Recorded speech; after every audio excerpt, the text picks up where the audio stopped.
साईं असां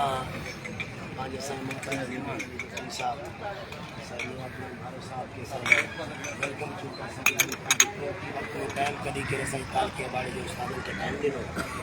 सायरनि जा लख कोर महिरबानी सायरनि खे गुज़ारिश कजे त जेका सूरत हाल आहे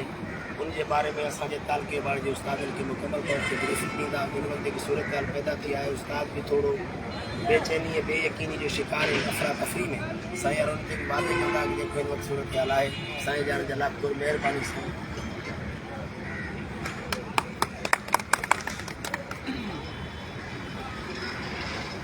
जे वधणु चाहियो 10 मां 10 ॾाका थी वञो जे कुझु चाहियो थधनि सां मां वाका थी वञो वक़्त जी रफ़्तार आहे तेज़ यारो तेज़ थियो मुंहिंजो मतिलबु आहे बिल्कुलु जल फटाका थी वञो लाइक़े इज़त एहतराम चाचो फैज़ मोहम्मद लोलाई सरपरस्त आला all Pakistan employees alliance federation Pakistan असांजो मोहतरम असांजो सीनियर असांजो मोज़िज़ all Sindh irrigation trade union जो चेयरमैन साईं अब्दुर्रहीम भारो साहब मुंहिंजो भाउ पेटियाल तालका दरकीअ जो अॻुवाण साईं मारूफ़ किताबी साहब साईं बदर शाह साईं मोहम्मद अली शाह साईं सुमरो साहब ऐं पिंडाल में जूनो साहब पिंडाल में जेके बि दोस्त वेठा आहियो मुंहिंजो तव्हां सभिनी साईंनि खे सलाम दोस्तो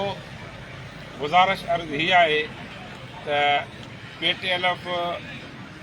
हमेशह पंहिंजे हक़नि जी हासिलात जे लाइ मैदान अमल में रही आहे हाजी शफ़ी मोहम्मद सठे साहब ऐं असां गॾिजी अवां उस्ताद जे लाइ हमेशह भरपूर जिदोजहद कई आहे ऐं उबाड़ जे उस्तादनि हमेशह जेको भरपूर वोट ॾेई PTLF जी हर जिदोजहद में तारीख़ साल किरदारु अदा करे ऐं पंहिंजो निमाया किरदारु अदा कयो उबाड़े खे सदाईं निमाया रखियो आहे 16 स्केल जी जदोजहद हुजे उबाड़े वारो धरणो PTLF जी तारीख़ में तारीख़ साल धरणो ऐं जंहिंजे तोहफ़े सिंध जे प्राइमरी उस्तादनि खे 16 ग्रेड मिलियो ऐं पहिरियों त मां तव्हां सभिनी उस्तादनि खे हिकिड़ी मुबारक ॾींदो हलां त सर्विस इंस्ट्रक्टर जेको तव्हां असांजो तमामु पुराणो मसइलो हुयो हाजी शफ़ी मोहम्मद सठे साहब जी कोशिशुनि सां असांजी गॾियल कोशिशुनि सां जेको सर्विस इंस्ट्रक्टर वारो मसइलो आहे इहो ईअं सम्झो हल थी वियो आहे उहो नोटिफिकेशन जी तयारी मां इनशा ताला 2 ॾींहंनि में सिंध जे प्राइमरी उस्ताद जो 17 वारो ख़्वाब बि इन करे पूरो थियण वारो आहे हीअ जेका जदोजहद शुरू थी इहा 10 जून खां जॾहिं वफ़ाक़ी बजट पेश पई थिए त असां पाकिस्तान सतह ताईं जेको असांजो इताद आहे उबाड़े तालके जो तव्हांजो सीनियर साईं फैज़ मोहम्मद लोलाई अॻु में हुन इताद जो डिप्टी जनरल सेक्रेटरी हो हाणे हुन इताद जो जेको अलायंस फेडरेशन आहे आल पाकिस्तान उनजो साईं सरपरस्त आला आहे जॾहिं इहा बजट पेश पई थिए त उन ॾींहुं असां पार्लियामेंट हाउस जो घेरा कयोसीं असां एहतजाज कयोसीं ॾाढे फैज़ मोहम्मद वारा ऐं सिंध मां ॿिया दोस्त बि हुया जॾहिं उहो उते 6% ऐलान कयो वियो ऐं जॾहिं असां मुलाज़िम पार्लियामेंट हाउस जे वेझो पहुतासीं त पोइ गवर्नमेंट चयो त वज़ीर आज़म नोटिस वरितो आहे 10% वधाई हुई जॾहिं त बजट जी जेको इजलास कैबिनेट जो उनजी वज़ीर आज़म कई उन 6% पर असां जेको एहतजाज कयोसीं उहा 10% थी ऐं हुन DRA जेको उहो 3% उन DRA ते 3 सालनि खां वठी ॾींदा पिया अचनि वफ़ाक़ मुकमल अमल करे पियो हिकु मुल्क में जुदा जुदा कानून आहिनि जॾहिं बजट KPK जी थी त उन्हनि 15% माण्हुनि खे पंहिंजो 15% अॻे साल DRA ॾिनो ऐं 15% हाणे DRA ॾिनो बलोचिस्तान जी गवर्नमेंट 20% ॾिनो आज़ाद कश्मीर पाकिस्तान खे फॉलो कंदो आहे उन्हनि बि ॾिनो KPK बि ॾिनो जॾहिं सिंध जी बजट पेश थी त तव्हां सभु जेके दोस्त वेठा आहियो सोशल मीडिया जो इस्तेमालु कंदा हूंदव जॾहिं सिंध जे हुकूमत सिंध जे मुलाज़िमनि सां माटली माह वारो सलूक कयो ऐं DRA जो ऐलान न कयो त अॼु बि तव्हां सोशल मीडिया खोलींदो, मुंहिंजी ID खोलींदो त उन महिल ई असां उनखे रद्द करे चयोसीं त असां एहतिजाज बि कंदासीं, असां कोर्टनि बि वेंदासीं। ऐं असां अमली माण्हू आहियूं, उन पंहिंजे वाल तां हलायल पोस्ट खे अमली जामो पाराइण जे लाइ असां चयोसीं त पाण में जेके असांजी तंज़ीमूं आहिनि उन्हनि तंज़ीमुनि खे असां पाण में गॾायूं। हाजी शफ़ीउर सठे ऐं असांजी मेज़बानीअ में PTLF जे मरकज़ी सेक्रेटरेट में असांजा जेके मुलाज़िम तंज़ीमूं हुयूं, जंहिंमें PTLF हुई, आल सिंध इरीगेशन ट्रेड यूनियन बि हुई, ऐं आपका सिंध जी तंज़ीम जंहिंजो सदर साईं बख़्श अली चाचड़ उहो बि हुयो,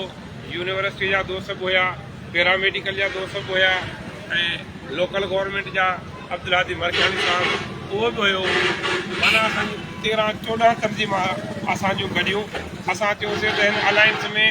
न कोई चेयरमैन हूंदो, न कोई सेक्रेटरी हूंदो, कुल पाण में हिकु जहिड़ा कुल ई मेंबर हूंदासीं, बराबरीअ जे बुनियाद ते सभिनी खे मेंबर कयो वियो। ऐं असां उते ऐलान कयोसीं त 23 तारीख़ ते असां वज़ीर आला हाउस जे ॾाढो धरणो हणी जेको DRA आहे उहो पंहिंजो, ऐं ग्रुप इंश्योरेंस जेका आहे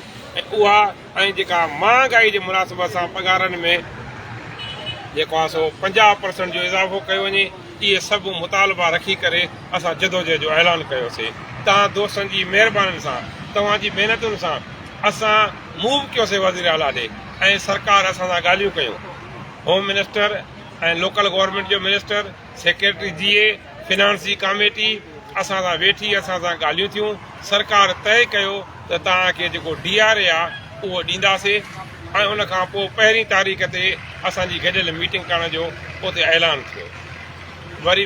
3 तारीख़ ते असांजे ॿियनि दोस्तनि एहतिजाज कयो। उन खां पोइ माहौल में छा थियो,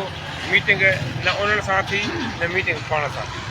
वरी असां चयोसीं त माठार थी वई आहे, उस्ताद WhatsApp ते फ़ोननि ज़रिए पुछनि था त अॻिते जो लाइ अमल छा आहे। असां वरी सखर में साॻा ई उहे मुलाज़िम इताद जेको असां ठाहियोसीं, आल सिंध मुलाज़िम इताद एक्शन कमेटी, साॻा ई सखर में दोस्त गॾियासीं। असां 22 तारीख़ ते वरी धरणे जो ऐलान कयोसीं। असां चयोसीं त 30 तारीख़ ते जन दोस्तनि धरणो हुयूं, असां उनजे लाइ बि दुआ गो हुयासीं त उहे बि असांजा भाउर आहिनि, अलाह करे उहे बि उन में कामयाबु थियनि। असां वरी उन्हनि दोस्तनि खे ऑफर कईसीं त बाबा जेको मक़सदु आहे तव्हांजो बि साॻियो आहे, असांजो बि साॻियो आहे। न साईं अब्दुल रहीम भारे खे अॻुवाणी करण जो शौक़ु आहे, न साईं बख़्श अली चाचड़ खे अॻुवाणी करण जो शौक़ु आहे, न अली मर्दा शेख आल पाकिस्तान लोकल गवर्नमेंट खे अॻुवाणी करण जो शौक़ु आहे, न अब्दुल हादी मरखानीअ खे अॻुवाणी करण जो शौक़ु आहे, न कंबर जेको आहे सो मरीअ खे अॻुवाणी करण जो शौक़ु आहे, कंहिंखे बि न आहे। असां तव्हांजा सिपाही बि तव्हां सां गॾु कंदासीं। अचो त हिकु प्लेटफॉर्म ते मुतहद थी पाण जेके मुलाज़िमनि जा मसइला आहिनि उन्हनि ते पाण सरकार जा हिकु कहाणी कयूं। असां दोस्तनि खे फ़ोन कयोसीं, कनि दोस्तनि फ़ोन अटेंड कयो, कनि न कयो। जन दोस्तनि अटेंड कयो फ़ोन, उन्हनि चयो त असां तव्हांखे सुभाणे